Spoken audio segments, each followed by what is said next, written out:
morning class. Today I will teach you friction and we teach you further more application about the friction. हम आपको इससे पहले 2 application बता चुके थे, तीसरा एप्लीकेशन में आते हैं। Application number 3।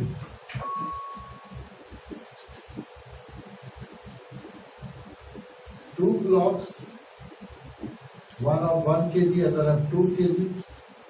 Mu is equal to 0.4.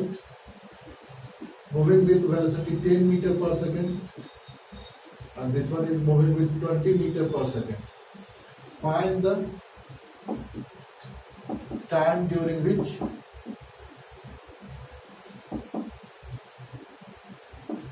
their velocity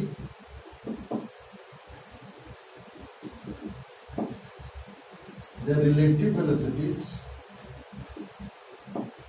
becomes 0 and distance travel in that interval of time. In that interval of उस टाइम में कितना डिस्टेंस ट्रेवल करेगा। 10 मीटर पर सेकंड से 20 मीटर पर सेकंड है, नीचे स्मूथ है।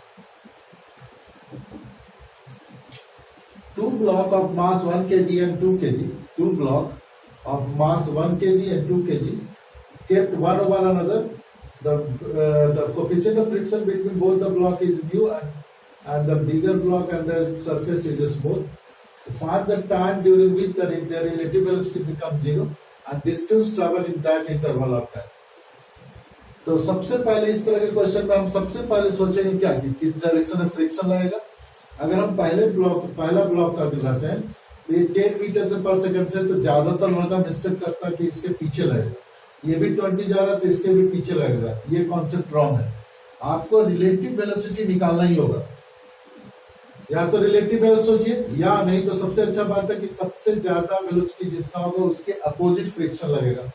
तो इस जगह पर एक और डायग्राम से इसको हम समझा सकते हैं। म्यू इज इक्वल टू 0.4 है। इस जगह पर इस ब्लॉक के ऊपर फ्रिक्शन F लगेगा और उसका रिएक्शन फ्रिक्शन इसके ऊपर F लगेगा। मतलब इसके मोशन को सपोर्ट करेगा और इसके मोशन को अपोज करेगा। तो फ्रिक्शन सपोर्ट भी करता है, अपोज भी कर सकता है। ये इससे होगा। अब फ्रिक्शन जहां पर लगा रहे हैं उसके ऊपर जितना मास है सभी लीजिए। F बराबर क्या होगा, म्यू एन होगा। यहाँ पर एन ऊपर लग रहा है, mg है, तो म्यू कितना है 4/10। m बराबर 1, g बराबर 10 बराबर कितना हो गया 4 न्यूटन का फ्रिक्शन लग रहा है दोनों के ऊपर। अब इस ब्लॉक का अलग एक्सेलरेशन होगा, इस ब्लॉक का अलग एक्सेलरेशन होगा। फ्रिक्शन दोनों का सेम है लेकिन एक्सेलरेशन डिफर करेगा। क्यों करेगा? Because their mass are different. तो फॉर 1 kg के लिए अगर हम चलते हैं, फॉर 1 kg F बराबर क्या होगा, मास एक्सेलरेशन F बराबर 4 है, मास है 1 और A बराबर A1 है। तो A1 इज इक्वल टू हो जाएगा 4 मीटर पर सेकेंड स्क्वायर। और फॉर 2 kg के लिए चलते हैं तो तब कितना हो जाएगा इसका, F is equal to mass into acceleration. F बराबर कितना 4 ही है, दोनों के लिए फ्रिक्शन सेम है। F बराबर 4 है, मास इसका 2 है इंटू A2। तो A2 बराबर कितना हो जाएगा 2 मीटर पर सेकेंड स्क्वायर। ये इसका रिटार्डेशन हो गया। अब हमारे पास सोचना है कि find the time during which the relative velocity becomes 0। मतलब कि भी इसका वेलोसिटी भी उतना ही हो जाए जितना इसका भी फाइनल वेलोसिटी। तो v बराबर u प्लस at होता है।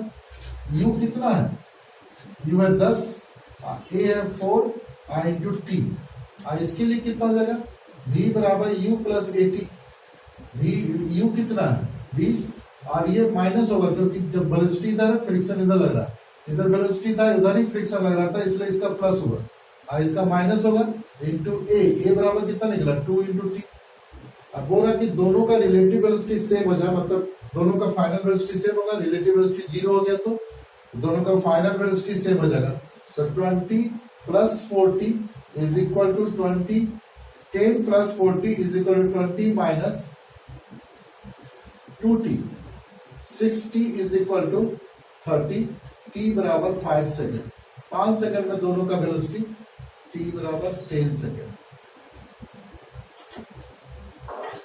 10/6 5/3 सेकंड में दोनों का वेलोसिटी सेम हो जाएगा। निकल गया। अब डिस्टेंस ट्रेवल है तो अलग अलग निकाल लेते हैं, इसका स्क्रीनशॉट लीजिए जल्दी। अब डिस्टेंस ट्रेवल निकालते हैं।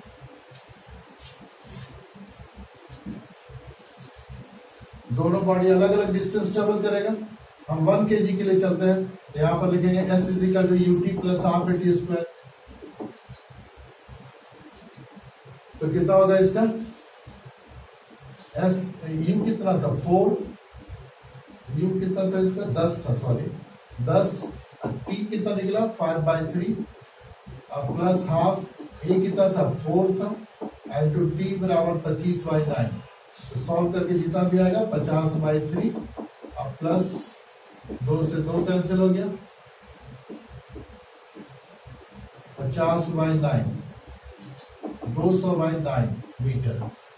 उसी तरह से 9 दूनी 18 और 20 9 दूनी 18 2 मीटर कितना है। दूसरे के लिए चलते हैं। S = ut + ½ at²। S बराबर कितना में होगा? u बराबर 20, t बराबर 5/3 माइनस हाफ, a बराबर 2 इंटू t बराबर 25/9। 2 से 2 कैंसिल हो जाएगा, 100/3 माइनस 25/9 एलसीएम 9 होगा। 300 माइनस 275/9 9 30 27 0 50 9 45 50 45 इतना मीटर। अपर ब्लॉक चले, लोअर ब्लॉक चलेगा 30.55 मीटर और अपर ब्लॉक चलेगा 22.22 मीटर। अलग अलग डिस्टेंस चलेगा। इस तरह से ये क्वेश्चन सॉल्व होता है। अब हम इसको दूसरे तरह का एक और क्वेश्चन देते हैं जो आप अपने बनाइएगा, होमवर्क के रूप में देते हैं। इसका स्क्रीनशॉट लीजिए।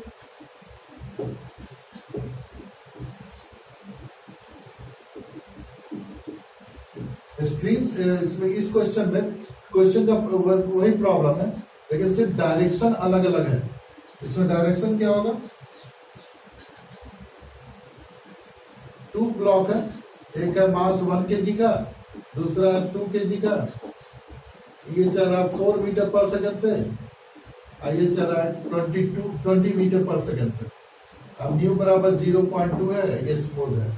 Find the same question, find the time during which relative velocity become 0 and distance travel by the. This is the homework question.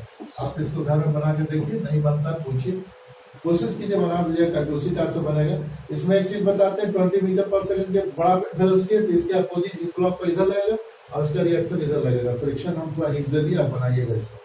Application number 4। अभी तो जितना भी था दोनों सेम डायरेक्शन में वेलोसिटी दिए, डिफरेंट वेलोसिटी था, अपोजिट डायरेक्शन में वेलोसिटी दिए। एक में इंजन दे दिए थे तो उसका वेलोसिटी चेंज नहीं हो रहा था। इस बार वेलोसिटी एप्लीकेशन नंबर 4 है। एक ब्लॉक है जिसका मास m है और दूसरा ब्लॉक है जिसका मास कैपिटल M है। इस दोनों के बीच कोएफिशिएंट ऑफ फ्रिक्शन μ/2 है, यहाँ पर कोएफिशिएंट ऑफ फ्रिक्शन μ है और इस टोटल पूरा लेंथ L है। तो फाइंड द वेलोसिटी, दोनों भी वेलोसिटी से चलना स्टार्ट किया। तो find the velocity, find the time after which they are separated. Okay, find the time after which they are separated. Separate होगा distance travel by each block at that time. Distance travel by each block at that time. उस time में कितना distance travel करेगा? इस तरह का question अगर आपसे पूछा जाएगा तो क्या होगा? इस जगह दोनों का वेलोसिटी सेम है, तब ये नहीं कर सकते कि दोनों का तो इनिशियल रिलेटिव वेलोसिटी 0 हो गया। तो फिर दोनों इंडिविजुअली सोचेंगे, इस ब्लॉक का फ्रिक्शन इधर क्यों लगेगा F1, जिसका रिएक्शन फ्रिक्शन इस तरफ लगेगा F1, जिसका रिएक्शन फ्रिक्शन इस ब्लॉक पर लगेगा F2, और इस दोनों में चलेंगे म्यू, इसका फ्रिक्शन लगेगा F2 और इसका नीचे की जमीन पर लगेगा। तो अपर ब्लॉक का अलग अलग चलते हैं। अपर ब्लॉक के लिए सोचते हैं, अपर ब्लॉक का मास m है, इसका फ्रिक्शन F1 लग रहा है। F1 इक्वल कितना हो जाएगा? μ/2 n बराबर m1g। तो m1 a1 is equal to mu by two, m1 नहीं है mg है, m1 is equal to mu by two mg, m से m कर लिया, a1 इज इक्वल टू क्या होगा म्यू जी बाई टू, इससे रिटार्ड हो रहा है। अब इससे कितना रिटार्ड हो, पहले F2 इसका निकाल लेते हैं तब देखते हैं। F2 इज इक्वल क्या होगा म्यू, टोटल मास ले, जहां फ्रिक्शन ले रहा है उसके ऊपर जितना मास है सभी ले लेंगे, m प्लस m इंटू जी, तो कितना हो जाएगा ये म्यू m a2, इसका फ्रिक्शन निकालते हैं, इसमें दो फ्रिक्शन लग रहा है, F1 और F2 दोनों लग रहा है, तो यहाँ पर F लिख देते हैं, F इज इक्वल टू, एक लाइन लिख देते हैं, F is equal to F2 minus F1, F2 बराबर क्या लगा म्यू, इसका कोएफिशिएंट ऑफ फ्रिक्शन म्यू है और उसके ऊपर total mass m plus m इन बाई जी, और माइनस F1 तो निकाले थे, F1 बराबर कितना निकला था म्यू बाई टू mg, इसका हो जाएगा m into a2। Body single सोचेंगे, फ्रिक्शन में टोटल मास कंसिडर करेंगे, बस यही इसका ट्रिक है। तो a2 इज इक्वल टू कितना हो जाएगा mu m plus m into G by two divided by mu by two mg, अलग अलग तोड़ सकते हैं, mu mg by two, two नहीं m होगा ये, और m इधर भी डिवाइड हो जाएगा, तो म्यू m खत्म हो जाएगा, कैंसिल हो जाएगा, mu G m by m हो गया, म्यू जी बाई टू होगा, plus mu m g by m minus mu m g by two m, तो इसे माइनस करते हैं, म्यू जी बाई टू हो गया, माइनस ये आधा हो जाएगा तो प्लस हो जाएगा mu small m g by two m। इतना रिटार्डेशन हो गया, इसका रिटार्डेशन इतना लग रहा है और इसका रिटार्डेशन इतना लग रहा है। इसका स्क्रीनशॉट लीजिए, कैसे लिया जाता है ये समझना जरूरी है। ओके, अब दोनों का relative acceleration, relative velocity, relative जो भी निकालते हैं, लोअर ब्लॉक का लेता है या अपर ब्लॉक का लेता है। तो रिलेटिव इनिशियल वेलोसिटी कितना होगा, relative initial velocity is equal to 0, दोनों v से चल रहा है। रिलेटिव डिस्टेंस इनिशियल वेलोसिटी है, u सबसे कह सकते हैं, 0 हो गया। रिलेटिव डिस्टेंस कितना हो जाएगा, l डिस्टेंस ट्रेवल किया। रिलेटिव एक्सेलरेशन कितना होगा, रिटार्डेशन जिसको कह सकते हैं, a रिलेटिव बराबर a2 माइनस a1, a2 कितना निकला mu G by two plus mu small m g by two m minus mu ji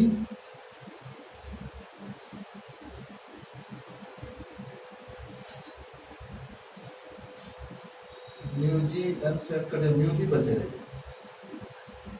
okay mu G by two, तो इसका रिटार्डेशन कितना हो जाएगा mu m g by two m plus mu G by two, LCM ले लेते हैं, 2m common हो जाएगा, 2m एलसीएम हो जाएगा mu small m g plus mu capital m g, तो इसमें म्यू m g कॉमन ले लेते हैं, म्यू जी कॉमन ले लेते हैं, बाई 2m कॉमन हो गया, बचेगा m प्लस कैपिटल m, ये मेरा रिटार्डेशन हो गया। अब हम इसको कितना टाइम के बाद ये डिस्टेंस ट्रैवल करेगा,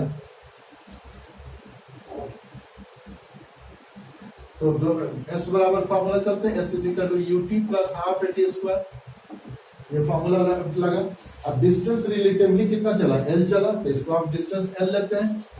U कितना चला, 0 है तो 0 हो गया, प्लस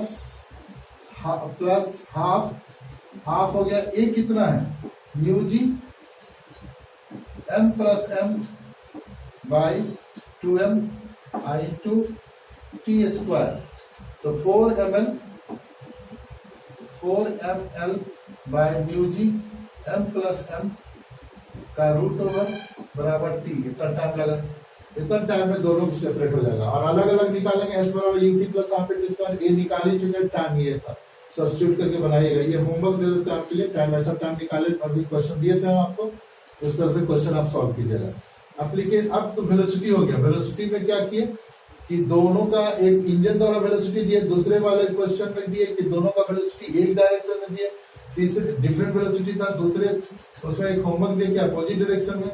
इस बार था कि वेलोसिटी दोनों का सेम था, अब क्वेश्चन वेलोसिटी से हटके फोर्स पर आते हैं। एप्लीकेशन 5,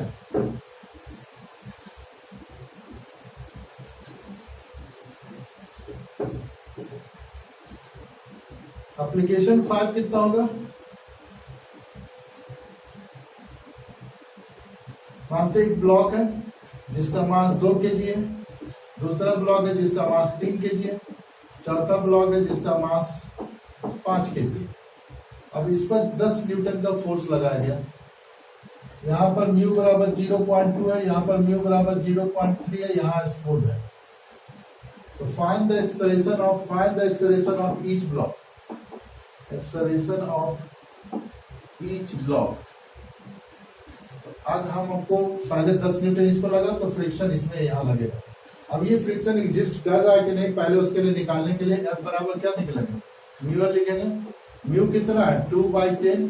अब फ्रिक्शन यहाँ लग रहा है तो उसका रिएक्शन फ्रिक्शन, उसके ऊपर जितना मास है 2 है तो 2g लिखेंगे।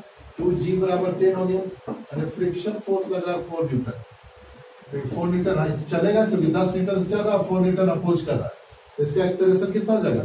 10 - 4 बराबर 2 × A1। 6 is equal to 2A1। A1 is equal to 3 metre per second square. अगर ये फ्रिक्शन ट्रू है तो ये फ्रिक्शन लगेगा, ठीक है। अब ये अगर मान लेते कि ये फ्रिक्शन श्योर है कि लग रहा है, अब ये भी मूव कर रहा था, यहाँ पर एक फ्रिक्शन लगेगा F2। अब F2 निकालते हैं, F लगाता है, F1 लगाते हैं। F1 इज इक्वल टू कितना हो जाएगा? Mu n। म्यू कितना है? यहाँ का फ्रिक्शन है 3/10। m कितना? 3 दूनी 5, 3 × 2 5, 5g बराबर 10, 15। ये है 4 न्यूटन के बराबर। इसका अपोजिंग F1 है, F1 is greater than F, so the bond is not broken, bond is not broken। टूटा ही नहीं, जो फ्रिक्शन था फ्रिक्शन रह गया, लेकिन नीचे वाला तो स्मूथ है, मतलब ये फ्रिक्शन नहीं लग रहा है, बॉन्ड ब्रोक ही नहीं किया। लेकिन ये तो फ्रिक्शन लग रहा था और नीचे स्मूथ था, तो दोनों एक साथ चलेगा। F बराबर क्या होगा? 5 3 8 × A2। F बराबर 4 निकला, 8/A2। A2 is equal to कितना हो जाएगा? 4/8, 4 दूनी 8, 2, 1/2 मीटर पर सेकेंड स्क्वायर। इसका मतलब कितना हो गया? A1 is equal to 3 metre per second square और A2 प्लस A2 बराबर A3 बराबर 1/2 मीटर पर सेकेंड स्क्वायर। इस तरह से निकलेगा। यही क्वेश्चन 2 न्यूटन इस पर भी चला बना सकते हैं। 3 kg पर 10 न्यूटन का फोर्स लगा रहे हैं, 5 kg पर 10 न्यूटन का फोर्स लगा रहे हैं, तो सबका एक्सेलरेशन क्या होगा? बना के देखिएगा इसको। एप्लीकेशन 5 नहीं बनेगा तो आपको कमेंट कीजिएगा, पूछिएगा जरूर। एप्लीकेशन नंबर 6, इसका स्क्रीनशॉट लिए।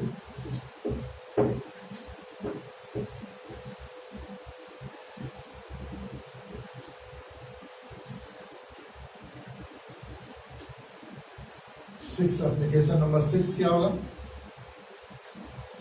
आप फोर्स तो लगा दिए, फोर्स में वेरिएबल फोर्स भी हो सकता है। उससे पहले एक बेल्ट फ्रिक्शन बताते हैं। बेल्ट फ्रिक्शन पुली में होता है। मानते एक पुली है जिसमें फ्रिक्शन है और इस डायरेक्शन में फ्लो कर रहा है जिसका मास है m1, इस डायरेक्शन में एक ब्लॉक है जिसका मास है m2। पुली हैज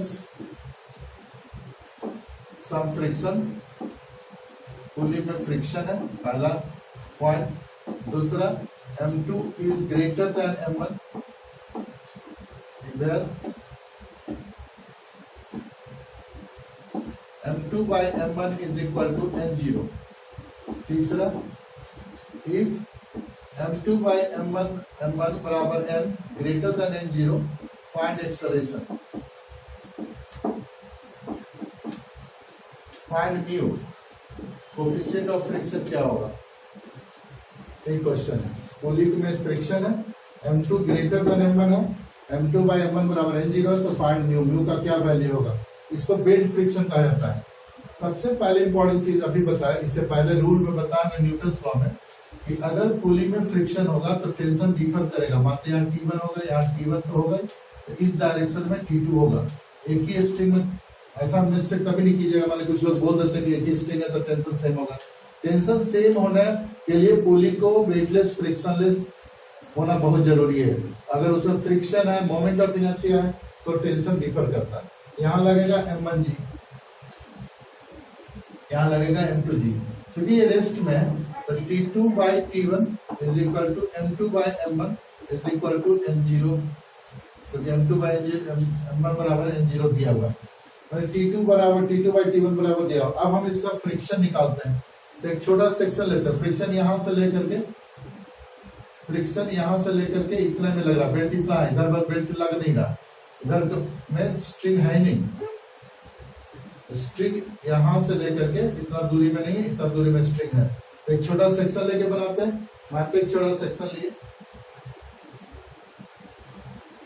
जो डी थीटा एंगल बना रहा है, इसको दो भाग में बांट देते हैं। तो ये एंगल हो जाएगा डी थीटा बाई 2, इधर एंगल हो जाएगा डी थीटा बाई 2। इधर फ्रिक्शन है, टेंशन T, इधर टेंशन P है, इधर T प्लस डेल T है, इधर फ्रिक्शन लग रहा है, एक और F लग रहा है। इस पर नॉर्मल रिएक्शन dN है। अब इसको कंपोनेंट तोड़ते हैं, ये इस तरह जा रहा है तो इधर थीटा होगा तो T प्लस dt मान लेते हैं, छोटा सा इंक्रीमेंट है, dt cos theta, T capital है, dt cos थीटा। इधर लगेगा T प्लस dt sin d theta by 2 cos d theta by 2। इधर भी टेंशन का टूटेगा, ये d थीटा बाई 2 तो d थीटा बाई 2 होगा। इधर हो जाएगा T cos d theta by 2, इधर हो जाएगा T sin d theta by 2। तो ये dt बहुत छोटा है, d थीटा बाई 2 इसमें 1 के बराबर है, d थीटा बहुत छोटा तो ये भी 1 हो गया, तो T है, ये भी 1 के बराबर T है, यानी बैलेंस्ड हो गया। और इसके केस में इधर भी बैलेंस होगा तो दोनों को बैलेंस करते हैं।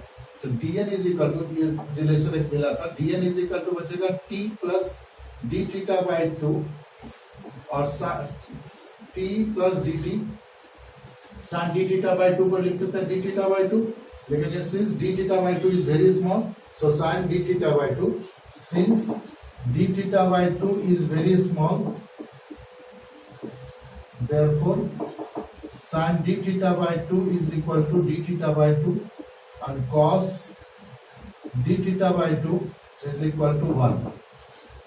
तो इतना हो गया, dn ऊपर लगा, एक और लग रहा है प्लस t, ये t है, t d theta by 2 multiply करते हैं, t d theta by 2 plus dt d theta by 2 और plus t d theta by 2। ये बहुत छोटा है, d थीटा dt दोनों छोटा, इसको नेगलेक्ट कर सकते हैं। तो dn is equal to t d theta by 2 तो t d थीटा हो जाएगा। अब dn बराबर निकल गया। अब फ्रिक्शन बराबर क्या होता है, इसको स्क्रीनशॉट लीजिए आप। Okay, friction is equal to क्या होता है, इसको बैलेंस कीजिए, F प्लस T बराबर T प्लस dt।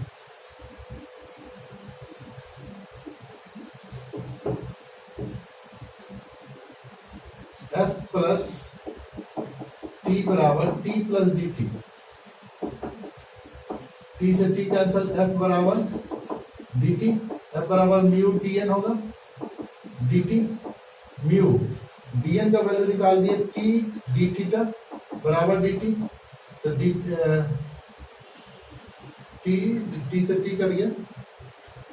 ओके, तो इसको लिख सकते हैं म्यू d थीटा बराबर dt बाई t। इसको इंटीग्रेट करते हैं, इधर भी इंटीग्रेट करते हैं, ये t1 से लेके t2 तक गया, एंगल 0 से लेके पाई तक गया।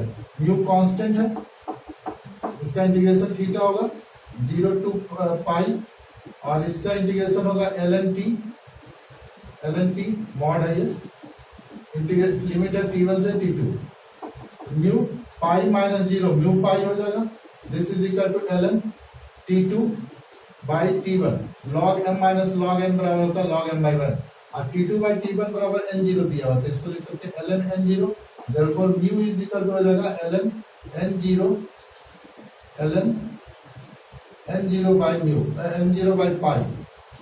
तो आप समझ जाइए कि अगर कहीं भी पुली में फ्रिक्शन हो गया तो देख लीजिए कैसे कितना लेंथी क्वेश्चन बनता है।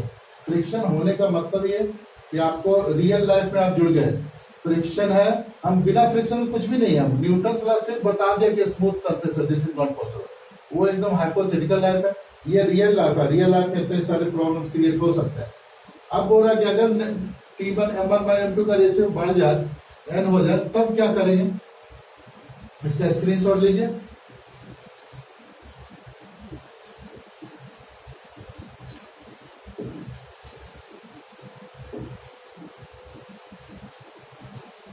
बोला कि रेशियो बढ़ जाता, पुली इस तरह से था, इधर की ओर ब्लॉक है, M1 था मास, इधर ब्लॉक था, M2 मास था, ये T1 था, T1, ये T2 था, ये T2, ये M2G, ये M1G।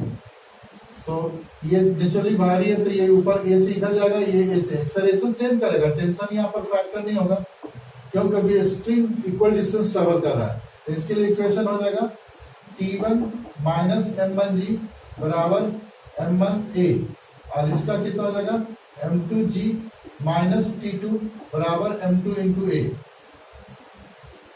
तो T1 बाई T2 निकालते हैं, क्योंकि T1 बाई T2 का हम रेशियो जानते हैं, तो उसको इधर ले आते हैं। इसका हो जाएगा T1 is equal to M1 common G plus A हो जाएगा, और इसमें T2 इज इक्वल टू होगा T2 is equal to M2 common G minus A होगा। दोनों को डिवाइड करते हैं, तो T1 by T2 is equal to हो जाएगा, या T2 बाई T1 करते हैं, T2 by T1 is equal to हो जाएगा M2 G minus A divided by M1 G plus A। और M2 बाई M1 बराबर, अब नेक्स्ट हो रहा है कि M2 बाई M1 बराबर N हो जाए, और T2 बाई T1 बराबर N0 निकाले थे, तो N0 is equal to N into G minus A divided by G plus A। Cross multiply करेंगे, N0G plus N0A is equal to NG minus NA। A को एक तरफ ले आते हैं, इसको इधर ले जाते हैं, तो A कॉमन हो गया N प्लस N0, और इधर कॉमन ले जाएगा G is equal to N minus N0। तो A बराबर क्या हो जाएगा G into N minus N0 divided by N plus N0। इस तरह से ये एक्सेलरेशन मिलेगा हमको। तो हम एक्सेलरेशन भी निकाल सकते हैं, और टेंशन तो निकाल ही सकते हैं। टेंशन का रेशियो जब एक्सेलरेशन निकल जाएगा, तो अलग अलग टेंशन भी निकल सकता है, या एक्सेलरेशन का वैल्यू पुट करेंगे, टेंशन सब निकल जाएगा। तो अगर फ्रिक्शन होगा तो इतना सारे प्रॉब्लम्स क्रिएट हो सकते हैं। इसको बेल्ट फ्रिक्शन का क्वेश्चन किया जाता है। अब दूसरा एक और एप्लीकेशन चलते हैं, इसका स्क्रीनशॉट लीजिए। Application number 6।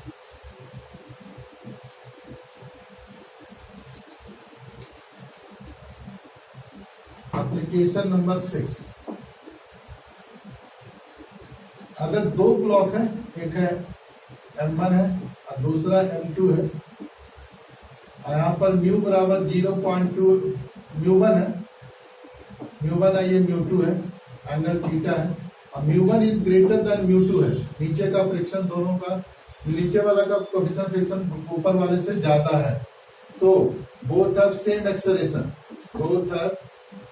same acceleration as well as they will provide reaction force on each other, ये रूल हुआ। लेकिन if म्यू1 is less than म्यू2, नीचे वाला कम ऊपर वाला का ज्यादा है, तो they have different acceleration,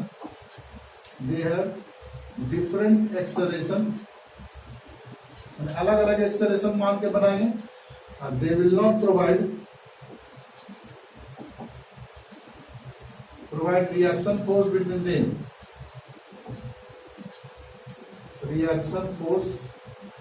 between them, ये रूल है। इस रूल को याद रखेगा कि इस रूल को फॉलो करके ही बना सकते हैं।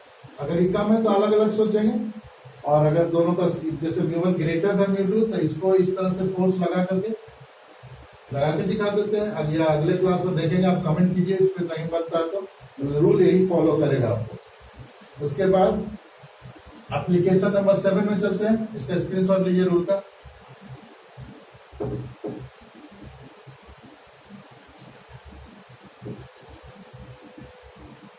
If application number 7, if the force is variable,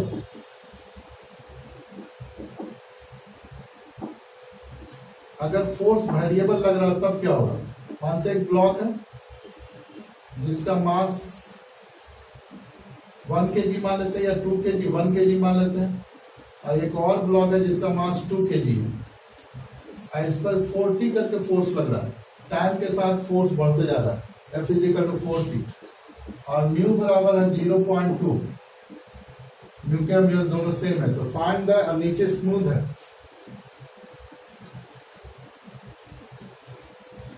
तो पूछा कि find the graph between acceleration and time. तो पहले मानते हैं कि फोर्स अगर t बराबर 0 है तो फोर्स तो लग ही नहीं रहा है, मतलब फ्रिक्शन नहीं लग रहा है। t बराबर 0.4 है तो 0.4 है, तो पहले फ्रिक्शन निकाल लेते हैं। यहाँ पर फ्रिक्शन क्या, फोर्स ऐसे लग रहा है तो फ्रिक्शन इस पर इधर लगेगा, इस पर फ्रिक्शन इधर लगेगा, तो F बराबर कितना लगेगा? F = μn लगेगा, μ = 2/10, n बराबर 10 बराबर 2 न्यूटन का फोर्स लग रहा है। इसको थोड़ा बढ़ा देते हैं, कोएफिशिएंट ऑफ फ्रिक्शन बहुत कम है, मानते हैं 8 लगा रहा है, तो ये 0.8 हो जाएगा, तो मतलब 8 न्यूटन का फोर्स लगा रहा है। तो इससे क्लियर पता चलता है कि 1 सेकंड तक ये टूट नहीं रहा, 2 सेकंड में जाके इक्वल हो रहा है ना। तो इसमें फोर्स कितना सेकंड के बाद ये इसको बैलेंस करेगा, तो इसके लिए चलते हैं F = कितना हो जाएगा? मास इंटू एक्सेलरेशन 2 × a, F बराबर कितना हो गया? दोनों एक साथ चल रहा है, F = 8 हो गया, और 2 × a, तो a बराबर हो जाएगा 4 मीटर पर सेकेंड स्क्वायर, दोनों का एक्सेलरेशन कॉमन रहेगा 4 मीटर पर। जब एक्सेलरेशन निकालेंगे तो लोअर बॉडी के आधार पर एक्सेलरेशन निकालेंगे, ये फ्रिक्शन उसके आधार पर कितना एक्सेलरेशन लगा, यानी 4 मीटर पर सेकेंड स्क्वायर तक दोनों का एक्सेलरेशन सेम रहा, और उस पर तो फोर्स बढ़ते जा रहा है, और कितने टाइम तक लगा ये दिखाते हैं। तो 40 बराबर 8 न्यूटन, t बराबर कितना हो गया? 2 सेकंड, 2 सेकंड तक उसका एक्सेलरेशन 2 सेकंड तक दोनों साथ चला। तो अगर हम a और t के बीच ग्राफ खींचे, एक तरफ इधर a रख लेते हैं y एक्सिस में, और x एक्सिस में अगर हम टाइम रख लेते हैं, तो 2 सेकंड में वो 2 सेकंड तक चला, और कितना एक्सेलरेशन तक चला? 4 मीटर पर सेकंड स्क्वायर, 4 मीटर पर सेकंड स्क्वायर तक दोनों चला एक साथ, दोनों ब्लॉक।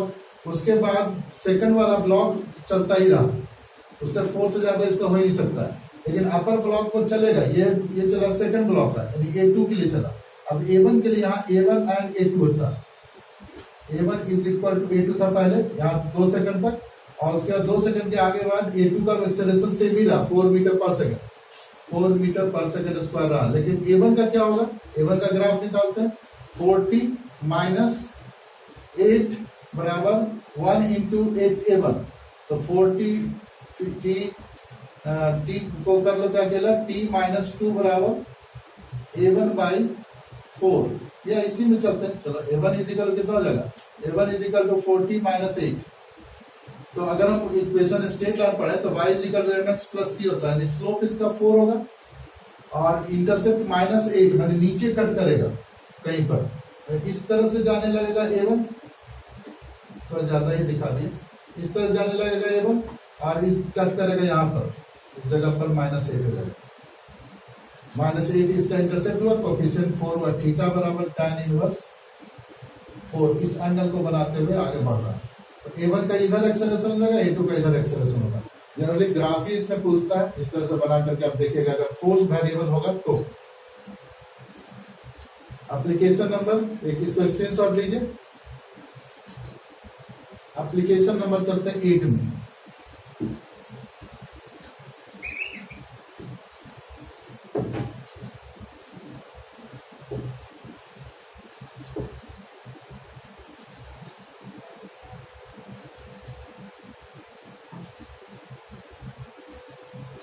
मानते पुली है,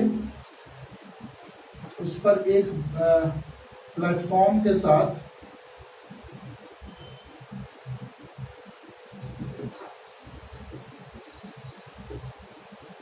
एप्लीकेशन नंबर 8 में चलते हैं। एक बेस है, बेस के साथ एक ब्लॉक लटका, पुली लटका हुआ, जिसके साथ इधर है एक ब्लॉक और लटका हुआ है। यहाँ पर कोएफिशिएंट μ1 है और यहाँ पर का कोएफिशिएंट μ2 है। इसका मास m है, इसका मास कैपिटल M है। ये इधर की ओर जुड़ा और फिर यहां से आकर के इस तरह से जुड़ गया।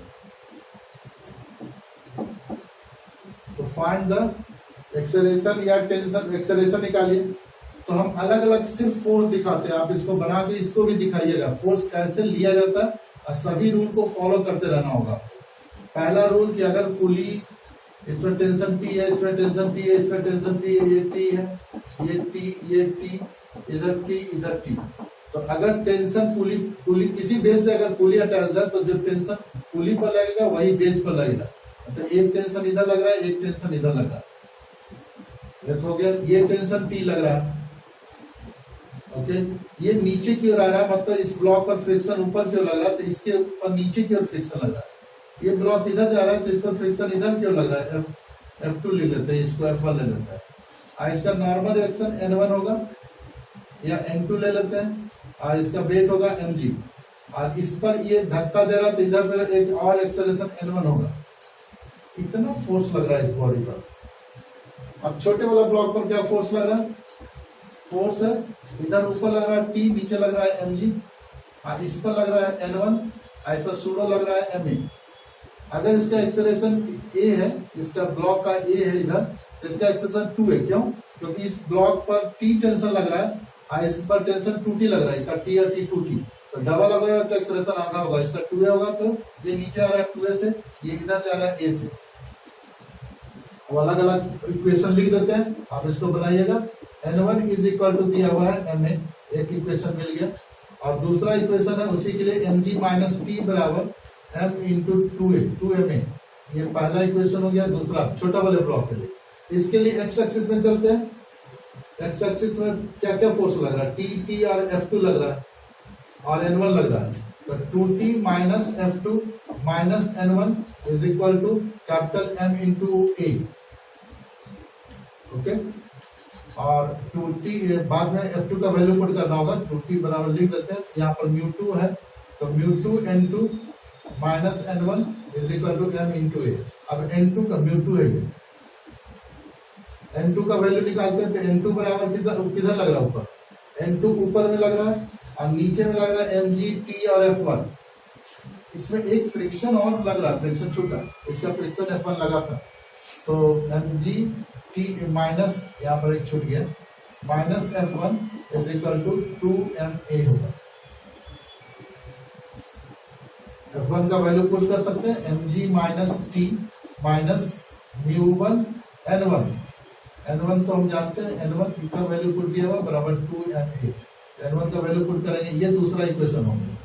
ये तीसरा इक्वेशन हो गया N1 N2 का वैल्यू निकालने के लिए। अब इसका निकालते हैं, N2 ऊपर लग रहा है, ऊपर में और क्या लग रहा है? ऊपर में और कुछ भी नहीं लग रहा, नीचे लग रहा सब। M2 is equal to mg plus T plus F1, N2 is equal to mg plus T रही है, F1 बराबर mu N1, N2 is equal to mg plus T μ1 N1 plus μ1 N1 बराबर ma, सॉरी। तो इस तरह से N2 का value मिला, तो N2 का वैल्यू यहाँ पुट करेंगे, N1 का वैल्यू यहाँ से पुट करेंगे, N1 का वैल्यू यहाँ पुट करेंगे। ये इक्वेशन है, एक इक्वेशन ये है, एक इक्वेशन ये है, एक इक्वेशन ये है। यहाँ N1 का वैल्यू पुट करेंगे यहाँ पर और यहाँ पर, और N2 से वैल्यू यहाँ पर पुट करेंगे और तब सॉल्व करेंगे तो ये क्वेश्चन बनेगा। ये एक अच्छा क्वेश्चन है, इसमें सभी तरह का फोर्सेस लग रहा है। आप इस फोर्स को बनाइएगा और देखते हैं अगले क्लास में और हम इस पर एप्लीकेशन बताएंगे।